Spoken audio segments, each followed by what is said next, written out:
Okay, you want to look in the camera? I'm ready to go. You just let me know. Okay. Just count me Welcome down. 3, 2, 1. Boom. Okay, 3, 2, 1. Welcome to Latter Daily Digest. We honor creators, and today is the greatest Mormon creator that we know of right now, John DeLynne's birthday. And we're here to say happy birthday, and help me is Steve Pynakker. Welcome to the show. Happy birthday, Johnny D. What is it, your 39th birthday or 49th? I don't remember, but either way, I want to congratulate you on another year of your life. And you've been very influential in affecting a lot of people's lives. And I consider you to be a dear friend. And I frequently I went on a Faithful Latter-day Saint podcast and sang the praises of John DeLynne throughout the episode. And I'm not afraid to do that. That's what I do. And John, he's a controversial person, but I know him personally. And I think that's the key thing, is that, you don't know somebody's heart until you spent time with them as a friend, break bread with them, and realize that John is a fellow image bearer. And I don't care what you think of John. He's been created in the image of God, and he's somebody that, don't be a hater. Just accept that that's who John DeLynne is. But either way, I love you, John, and happy birthday. That's right. When you visited Hannibal Lecter in jail, you knew he was just a good culinary, character, and not as bad as everybody made him out to be. If you get to know the person, it's getting to know the person that counts. No, and I'm just teasing, right? So anyhow, we're doing these 1-minute Mormon stories, and there was a Mormon story that was impactful to you, and we'll bring it out there and describe who this is. Well, that is Dr. Christopher Thomas, who is a Pentecostal theologian. Actually, is probably one of the top Pentecostal theologians in the world. He has many, many, many academic credentials, up there with anybody else out there. And but he's become a good friend of mine. And interestingly enough, what led me to Dr. Thomas was his appearance on Mormon Stories, but also led me to buy his book, A Pentecostal Reads the Book of Mormon, a literary and theological introduction, published by... Let me bring you close. So this is the book right here. Okay, A Pentecostal Reads the Book of Mormon, and it's actually published by the press of the Church of God, Cleveland, Tennessee Press, which is the second largest Pentecostal denomination in America. And Dr. Thomas is a good friend to John. And what's interesting is that Dr. Thomas was the founding president of the Book of Mormon Studies Association, and every year they have a conference up in up in Logan, at the university up there, and he's been doing that for a while. So yeah, that's Dr. Christopher Thomas, and he's a good friend. I look forward to sharing why his particular episode and why part 3 in particular was so impactful to me. Yeah, so we'll have you read this 1-minute Mormon story about this episode. Okay.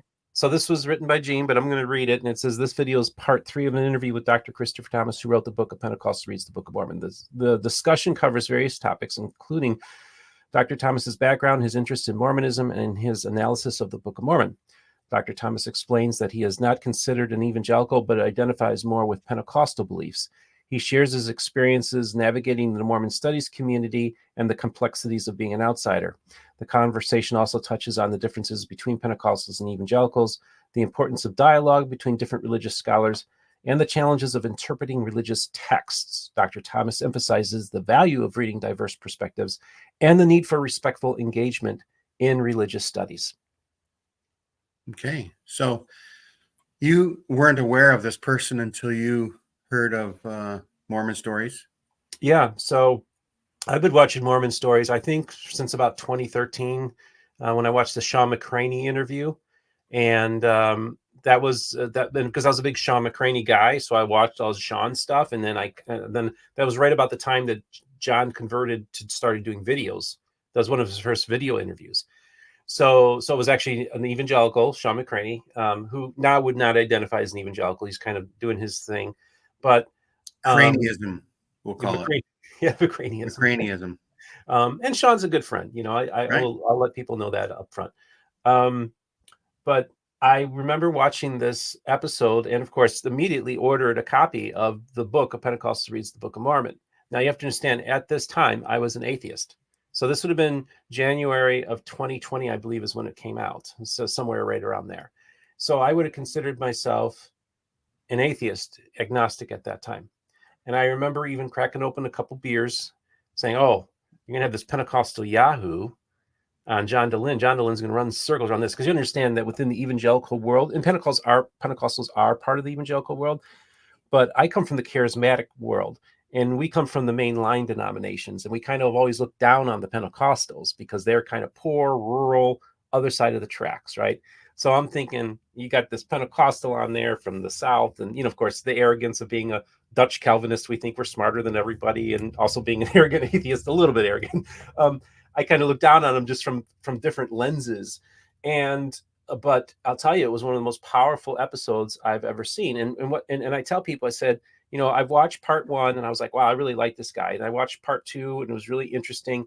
Part 3 was, I tell people, that's when church service broke out. That's when and I tell people at that So moment. The first two parts were just exposition and history, and part 3 was the sermon. It was going to church, and he was ministering to John DeLynn. But what he didn't realize is that he was also ministering to me. So as I watched part 3, I broke down, starting to cry because it's such a powerful episode. And I remember thinking, if that's the kind of Christianity that Christopher believes in, I think I can find a way back. So it was really interesting because I never thought about this episode actually having an impact on my spiritual journey until I was on Mormon Stories and told this story. And I said, now that I think about it, I think the beginning of my journey back into faith, the Genesis that episode, and it was on Mormon Stories. So, and so that was, and I didn't realize at the time, I didn't go into Mormon Stories thinking of that until I started talking about the impact that episode had on me, and realized I had one of those aha moments while I was in the studio, like, oh wait, I think that was the beginning of my return back into faith. So just prior to doing your interview, John interviews you would have had a different Mormon Stories episode that you might have brought up. But once you did the show, you thought that was an impactful episode that I'm now remembering, or something like that. Yeah, I think I didn't realize how much of an impact it had on me until I was talking with John and kind of just revisiting my past and doing my faith journey and talking about it. And it was really impactful. So at that moment, it was almost like, hey, it was more, and I go on Faithful Podcast and say, folks, you can say what you will, but Mormon Stories led me back into faith. And I think that's an important part of my journey. Right. So that's another part of the story of honoring John DeLynn for his birthday. And I'll be factual as much as I can. Wikipedia says he's going to be 55, but you can imagine whatever else he's going to be. But not only that, but coming up next month starts the 20th year of Mormon Stories. Wow. And so it's kind of this perfect storm. So I'm going to keep on doing these shows, not as happy birthdays, but as honoring the 20th year of Mormon Stories. And I'm going to try to do like the top 100 and still include other people that have favorite episodes. Take the time right now to invite people if they want to contact me and be on one of those shows in the future. If there's an episode that is either in the top 100, or even if it's hardly anybody knows about it. If that was impactful for you and you want to be on the show and talk about your feelings around it, I'm happy to, have people come on the show. I'm glad you're doing this, Gene. I think it's important that, my audience has become very, very faithful. I would say for the first year or two of my program, it was a Mormon Stories audience. But then as I kept on producing content and people realized that I don't have an agenda, and I'm not an anti-Mormon or an evangelical in wolf in sheep's clothing that's trying to, secretly convert people. I did that episode with you about Sunstone, and I made a point to have you and John DeLynn eating ice cream together on the thumbnail. And I thought, not a lot of people are going to watch this episode because it's John DeLynn. But I wanted them to see. I wanted them to see the thumbnail of John eating ice cream with you, because I think it's really important that we humanize people and not dehumanize people, and we recognize the inherent dignity of all humanity. And I feel like you can disagree with John, but I don't think it's wise to hate on him, because hatred is actually something that does harm to you as much as it does to anybody. That's right. And if it wasn't for John, I wouldn't know who the hell Steve Pynakker was. That's a good point. And I wouldn't know who the hell Gene Judson is. That's right. And I wouldn't have purchased books. And that's why John bought me ice cream, because I said, hey, John, 3 years ago, you said, if you buy this book more than once, you said that I will buy you ice cream, right? So you owe me ice cream. And he laughed and he said, well, I don't eat ice cream anymore. But an hour later, he texted me and said, hey, I have an hour free. Come down to Holiday and I'll buy you some gelato, because if it says gelato, maybe I'm not eating ice cream. So he had his own taste, so we could say cheers over ice cream while my wife took the photo. But I had a great visit with John. I explained, my story, because I knew 4,000 hours of John, right? But he didn't know very much about me. Right. Yeah. So I made him sit down and be quiet and listen to my story. And so right then he said, well, let's get a date. And a week later, I recorded the show with him. And during the show, Maven Brody talked about how, because John had given some advice, like if this space is bad for your health, then maybe it's always good to take a break, right? To step back, don't do something that's bad for your mental health or in any other way, Yep. and it's okay to do it. And then he proceeds to talk about how it was bad for his mental health.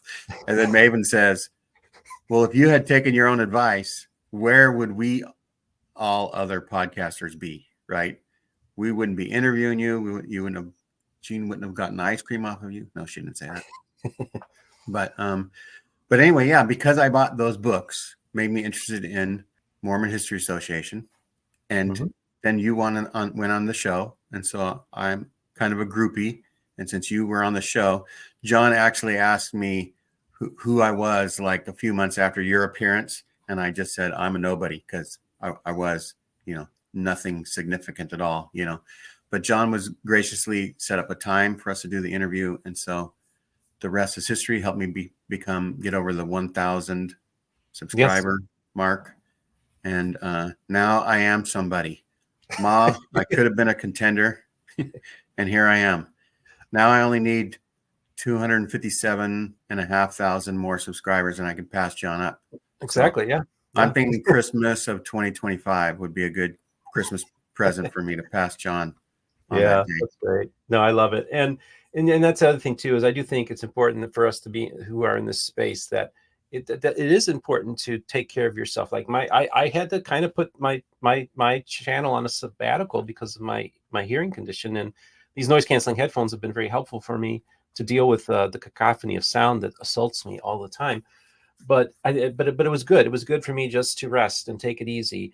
And so it is important that we do have balance in our lives. And John does. I mean, he lives his life on the screen. Like, when he's having a bad day, when he's depressed, when he's doing well.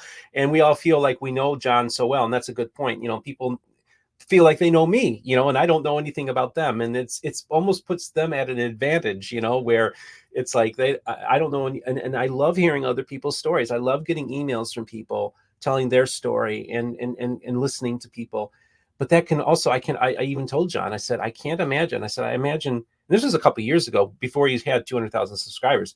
I said, my phone dings all the time. I said, I can't imagine what it's like 10, 20 times, 30 times more than that. I said, I don't know how you're able to do it. And he just has to, so he's, I feel bad for him because he gets attacked from so many different angles. And it's like, listen, this guy, I mean, they're like, well, he told me he invited me to come on my program and I haven't heard from him. It's like, listen, you don't understand. Like he'll eventually get around to it. I'm sure, but he gets overwhelmed with requests all the time.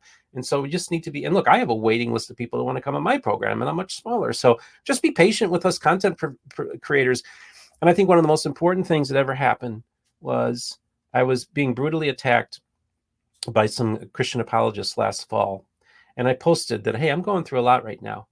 And this person goes on there and says, I saw you. And I said, they saw me at Sunstone last year. So I get the impression they didn't come and introduce themselves to me or anything like that. So I saw Steve at Sunstone last year. And I realized, oh, he is a real human being. And so often we see these people on the screens and we almost make them out to be characters. No, we're real human beings, and we do hurt. We do bleed. We do cry. We do suffer down days. And so even if you don't like me, just try to if you're going to critique me, at least try to be kind and decent, and don't, because it really does hurt when people attack you the way they do, especially when it comes from my own camp. And John gets attacked from people from the ex-Mormon camp, and that has to hurt more than anything too. Just be kind, and when you're behind, remember, you know who I am. I don't know who you are. You're anonymously attacking me and John and others behind your keyboard. That's why I always do the Zoom challenge. When somebody attacks me, I say, let's hop on Zoom right now. Let's talk. And the only person that took me up on that offer was Chino Blanco. So props to Chino. Yes, And I was actually going to mention that. You know, Gino talked for hours about how much he hated you. No, I'm just kidding. Gino mentioned that he had some disagreements with you, and I thought it was great that you interviewed him, and that's pretty cool. And that was what, 2 weeks ago, 3 weeks ago? 2 weeks ago that we released that episode right before Sunstone. And again, I'll interview people that hate me. I'll let them have my platform. That's the kind of person I am. But they're all cowards. They won't come on because they know that. The other type of person you are is, even though to John DeLynn I was nobody, I was a guest for you. Potential person to talk to, because we had the shared experience of being new to Mormon history and newish to, Sunstone. It was your first anniversary, was my first ever. Mm-hmm. So yeah, and so we sort of bonded over Mormon history and Sunstone, and then you liked the fact that I told you that I started following you because you could get people on your show that wouldn't go on John DeLynn's show, and that tickled your fancy a little bit, and thought, Gene must be a good guy if he's a fan of mine. Yeah, you're a good guy, Gene. Well, thanks so much. And John, I appreciate you and the work that you do. Happy birthday, my friend. That's right. Happy birthday to John. Everybody have a great summer, and like, subscribe, and share. And if you don't know who Steve is, he has a Mormon Stories episode, and I'll include that as one of the links, as well as provide a link to Mormon book reviews on YouTube as well for my channel. And we do appreciate everybody. I'm trying to get to 10. I would have been at 10,000 subscribers by now if I hadn't gotten sick, but I'm trying to get to 10,000. So, no big deal. It's just, I love what I'm doing. I'd probably be doing it if I just had 500 subscribers. So there you go. Everybody have a great rest of the summer. Bye-bye.